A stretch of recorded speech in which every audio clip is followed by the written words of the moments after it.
5 hours, 40 minutes, no bathroom break.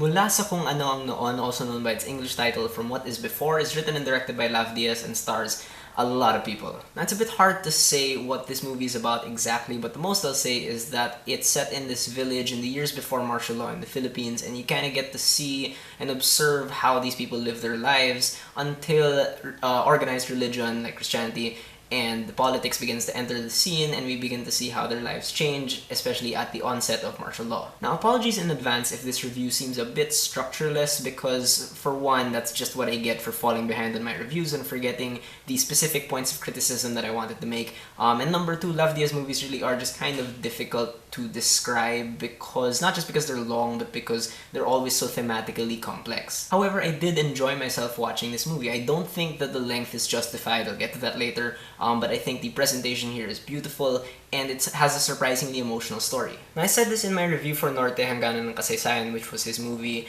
2 years ago, but you really learn how to watch Lav Diaz movies as you watch them, because there's this slow rhythm to the way his scenes unfold, and it's almost like a piece of orchestral music. Man, that sounded pretentious. But really, it's very educational and very rewarding for those who have the patience to really take in what he puts into his frames, because you can tell that these aren't just, random camera placements. He really puts thought into what he wants to show the audience, and if you really kind of take these frames as just like waves of detail kind of hitting you, and if you get to really observe what's being presented in the frame, I think it's pretty educational. And it really helps that the black and white imagery in this movie is just mesmerizing and awe-inspiring. It's sad and scary sometimes at the same time, and this is helped by the occasional music that's in the movie, but mostly by the silence, and the silence can be interpreted in different ways as well. Now, I was expecting a super narrative-less art film when I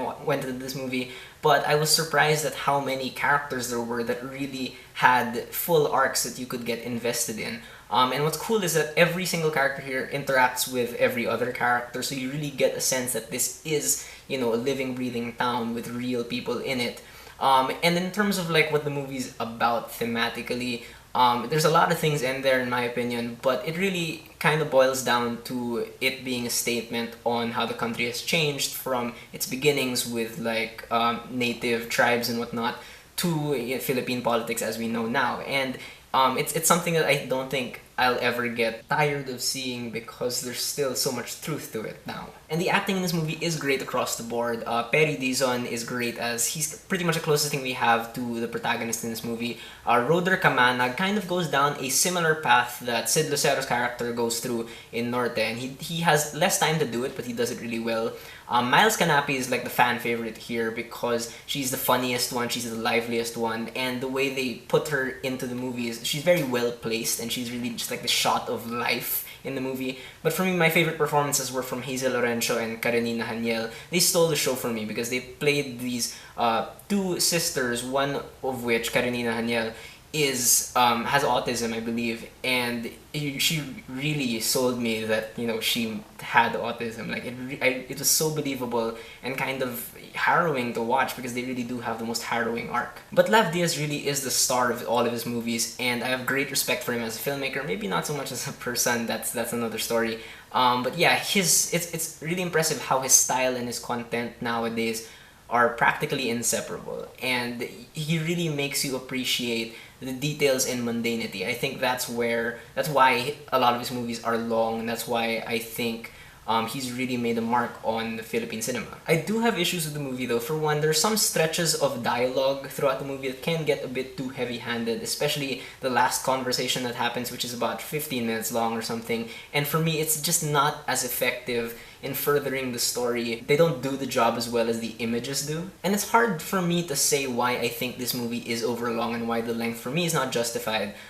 Take note though that when I watched Norte, which is 4 hours long, I loved every second of it. I thought the length was completely justified. And I guess the most I can say for this is that the cumulative effect of watching this movie wasn't as rewarding as the effect watching Norte.